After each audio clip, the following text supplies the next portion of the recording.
Alors premier cas, une toiture très traditionnelle. Donc j'ai ma sous-toiture avec des chevrons, au-dessus un voligeage et une toiture qui est ventilée. Donc la surface de couverture est ventilée, il n'y a aucun problème. Je vais pouvoir mettre mon isolant épais entre le chevron. Donc c'est simple, je mesure la distance entre le chevron, 51 cm.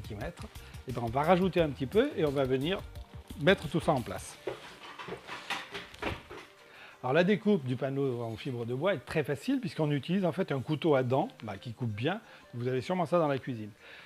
Le matériau étant naturel, sans toxicité, sans fibre qui s'échappe ni rien, on n'a besoin d'aucune protection. Mais si vous êtes un peu fragile, si vous êtes allergique à la poussière, eh bien, je vous recommande les gants éventuellement, le masque, pourquoi pas, voire les lunettes. Allez, moi, on va dire que je prends les lunettes. J'ai dit 52 cm, on va tracer 52 cm.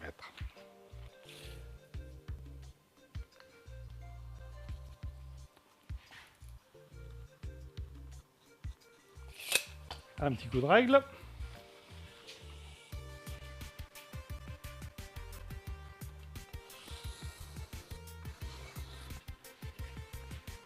Et il n'y a plus qu'à couper.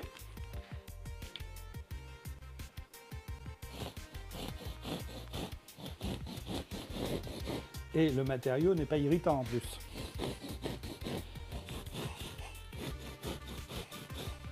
Allez, à la pause.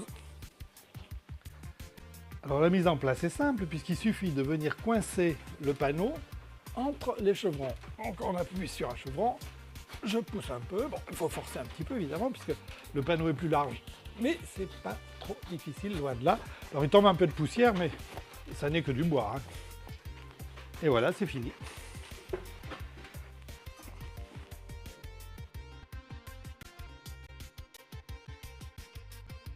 Bon, ça y est, la première couche est finie. Mais ce qu'il faut savoir, c'est qu'avec 10 cm d'isolant, j'ai réduit les déperditions de chaleur par la toiture de 3/4, ce qui est déjà pas mal. Bon, la réglementation nous demande 20 cm, et ben on va mettre une deuxième couche. Alors la deuxième couche, on va venir la visser sur le chevron ici, parce qu'il faut bien la fixer quelque part, à cheval, donc un peu un joint décalé, on va dire, comme si c'était du calpinage de maçonnerie où on décale les joints. Donc mon panneau, il va venir comme ça. Pour le caler, l'idéal, ce serait d'être deux pour le tenir.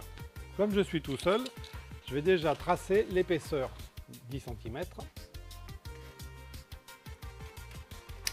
Et qu'est-ce que je vais faire? Je vais utiliser en fait deux vis tout à fait temporaires pour me servir de support momentané.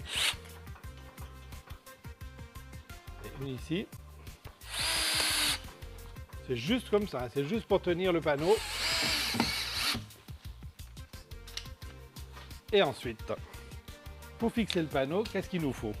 Ben, il nous faut poser le mètre, une vis assez longue. Le panneau faisant 100, ma vis elle fait 140 mm d'épaisseur, enfin de longueur, pardon. Et un petit bout de carton un peu rigide qui va me servir de rondelle pour éviter que la vis ne traverse le panneau, tout simplement. Donc je prépare ma vis et je présente le panneau. Calé sur les vis de maintien et ensuite il suffit de visser.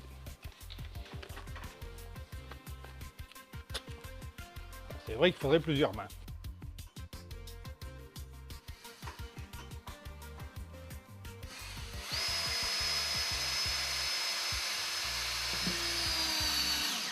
Déjà avec une vis ça tient.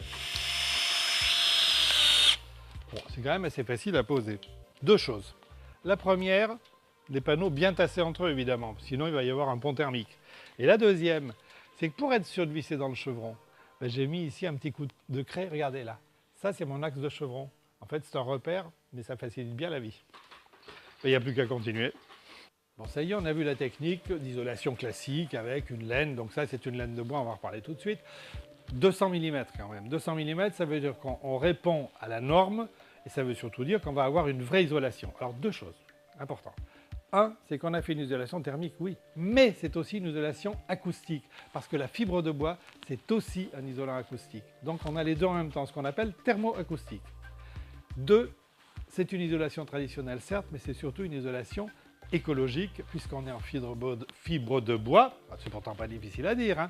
Et alors cette fibre de bois, souvenez-vous-en, elle s'appelle Silva Arctis silva, parce que silva en latin ça veut dire forêt. On est dans le bois, donc matériau complètement naturel.